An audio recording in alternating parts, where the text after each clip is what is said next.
बिस्मिल्लाहिर्रहमानिर्रहीम, अस्सलाम वालेकुम। मैं हूं आफाक नज़ीर, आप देख रहे हैं उर्दू क्रॉनिकल।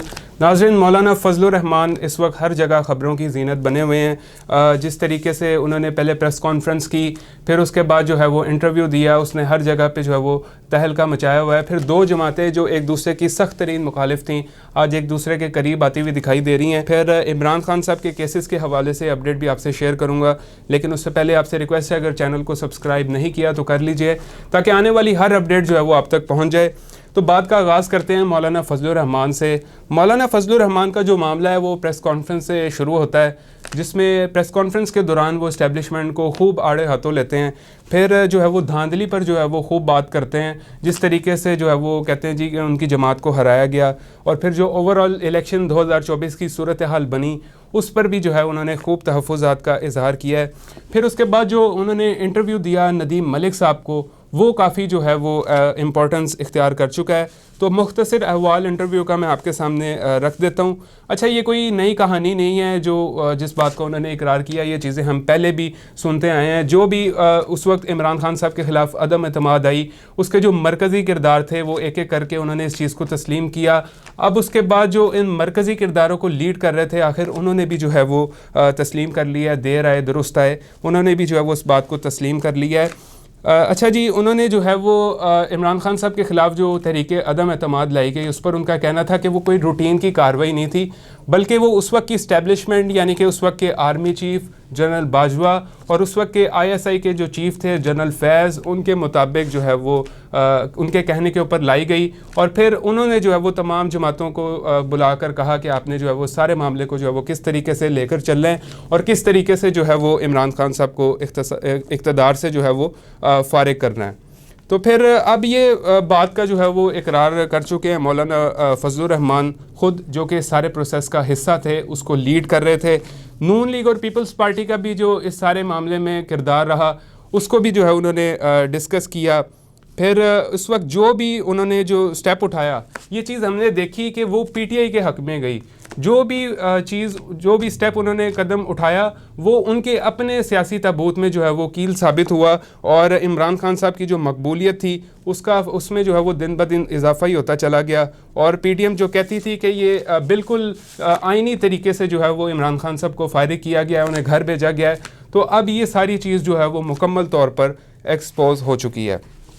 अच्छा, प्रेस कॉन्फ्रेंस और इंटरव्यू के बाद पाकिस्तान तहरीक-ए-इंसाफ और JUIF के दरमियान हम ये चीज़ देख रहे हैं कि दोनों के दरमियान जो कुर्बतें हैं वो बढ़ रही हैं, क्योंकि दोनों धांधली के पॉइंट ऑफ व्यू के ऊपर जो है वो एक ही पेज के ऊपर है। तहरीक-ए-इंसाफ भी ये कह रही है कि इंतखाबात में धांधली हुई है, JUIF भी कह रही है कि इंतखाबात में धांधली हुई है, और अब तहरीक-ए-इंसाफ भी सारे मामले को जो है वो पुरअमन तरीके से जो है वो आगे लेके चलना चाहती है, पुरअमन एहतजाज के ज़रिए। दूसरी जानिब JUIF भी जो है वो सारे मामले को पुरअमन एहतजाज के ज़रिए आगे लेके चलना चाहती है, और तमाम मामलात को आइनी और कानूनी तरीके से दोनों जमातें जो है वो चलाना चाहती है। अच्छा, 2018 के इलेक्शन में जो है वो JUIF का मामला ये है कि 2018 के इलेक्शन में जो है वो उनकी सीट्स नेशनल असम्बली में और KP के असम्बली में जो है वो ज़्यादा थी, जबकि 2024 के इलेक्शन में दोनों असम्बली से इनकी सीटों की जो तादाद है वो कम हो चुकी है, जिसके बाद उन्हें इस बात का एहसास हुआ है कि इंतखाबात में जो है वो धांधली हुई है। तो ये वो चीज़ है कि इसने जो है वो दोनों जमातों को जो है वो एक पेज पे ला खड़ा किया है। अच्छा, KPK में ज़्यादा JUIF को मसला है, तो यहाँ पे ये चीज़ मैं समझने से कासिर हूँ कि जो JUIF है, इसका यहाँ पे क्या मतलब पर्सपेक्टिव है कि जो KPK में तहरीक-ए-इंसाफ को जो है वो ज़्यादा सीटें दे दी गई उन्हें हरवा के, तो ये चीज़ जो है वो समझ से बाहर है, और उसके लिए उन्होंने जो है वो PTI से जो है वो राहें उनकी तरफ बढ़ा ली हैं, उनकी तरफ जो है वो कदम बढ़ा लिए हैं। खैर, इस मुद्दे ने जो है वो जो भी हो इस दोनों जमातों को जो है वो हम आवाज़ किया है। अच्छा, अब बात कर लेते हैं कि इसका जो फ़ायदा है वो बराह रास्त PTI को क्या पहुंचेगा। तो PTI को जो है वो इसका फ़ायदा ये पहुंचेगा कि PTI कोई भी जो है वो हमने देखा कि एक्टिविटी करती है, चाहे वो प्रोटेस्ट है, चाहे वो रैली निकालते हैं, चाहे कोई भी पॉलिटिकल एक्टिविटी करते हैं, उन्हें करने नहीं दी जाती, चाहे वो मतलब कानून के दायरे में रह के वे भी करते हैं, कानून की खिलाफ वर्जी नहीं भी करते, उन्हें नहीं जो है वो करने दी गई, माजी में भी नहीं करने दी गई, और अभी भी जो है वो करने सही तरीके से नहीं दी जा रही। तो जब तमाम जमातें जो है वो मिलकर जो है वो कोई प्रोटेस्ट करेंगी या कोई स्टेप उठाएंगी, आइनी और कानूनी तरीके से जो है वो मामलात को आगे लेकर चलेंगी, तो फिर जो है वो पीटीआई के ख़िलाफ़ जो है वो इस तरीके से क्रैकडाउन नहीं देखने को मिलेगा। क्योंकि ये सिर्फ पीटीआई का प्रोटेस्ट नहीं होगा, बल्कि तमाम सियासी जमातों का जो है वो ये प्रोटेस्ट होगा, और अगर उनके ख़िलाफ़ जो है वो हाथ डाला जाएगा तो फिर ज़ाहिर है तमाम जमातों से जो है वो आवाज़ उठेगी इस चीज़ की। ये चीज़ तो बड़ी वाज़ेह है कि जब एक बंदा आवाज़ उठाता है और फिर जब 5 बंदे मिलकर आवाज़ उठाते हैं तो उसमें तो फ़र्क तो होता ही है। तो पीटीआई को जो है वो इसका बहुत फ़ायदा होने जा रहा है। लेकिन माजी में जो एक दूसरे के ख़िलाफ़ इनके क्या कहते हैं वो नज़रियात थे, जो जिन अलकाबात से ये एक दूसरे को पुकारते रहते थे, तो उस चीज़ ने जो है वो बहुत से सवालों को जो है वो जन्म दे दिया है।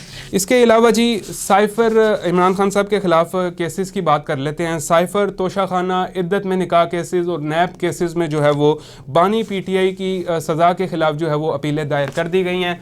तोशाखाना साइफ़र केस और तोशाखाना और साइफ़र केस में जो है वो इस्लामाबाद हाई कोर्ट में अपीलें दायर की गई हैं, जबकि इद्दत में निकाह केस में जो है वो सेशन कोर्ट में अपीलें जो है वो दायर की गई हैं। तो ये मामला जो है वो इलेक्शन में मसरूफियत की वजह से थोड़ा डिले था, वरना अपीलें जो है वो पहले ही दायर हो जानी थी, क्योंकि ऑब्वियसली जो अपीलें हैं इनको तैयार करने में जो है वो टाइम लगता है। और ये जो फ़ैसले तहरीक इंसाफ के ख़िलाफ़ जिस तरीके से जल्दबाजी में हुए, पहला साइफ़र केस में फ़ैसला आया 30 जनवरी को, फिर 31 जनवरी को जो है वो तोशाखाना में भी उनको सज़ा सुना दी गई, फिर 3 फरवरी को इद्दत में निकाह केस में जो है वो कुल मिला के 24 साल की उन्हें जो है वो सज़ा सुनाई गई, नाअहल भी किया गया, जुर्माना भी किया गया। तो ये जल्दबाजी में जिस तरीके से फ़ैसले किए गए, ये आगे चल के आप भी देखेंगे ये रिवर्ट हो जाएंगे, ये ज़्यादा देर तक जो है वो कायम नहीं रहेंगे। लेकिन अफसोस की बात यह है कि इद्दत में निकाह केस का जो फ़ैसला सुनाया गया वो तो इंतहाई इखलाक से गिर कर सुनाया गया। तो ये जो है वो इमरान खान साहब को जो है वो रिलीफ पहले ही जो है वो हाई कोर्ट से ही मुझे लग रहा है कि मिल जाएगा। लेकिन अगर हाई कोर्ट से नहीं भी मिलता तो मामला जो है वो ऑब्वियसली सुप्रीम कोर्ट में जाएगा।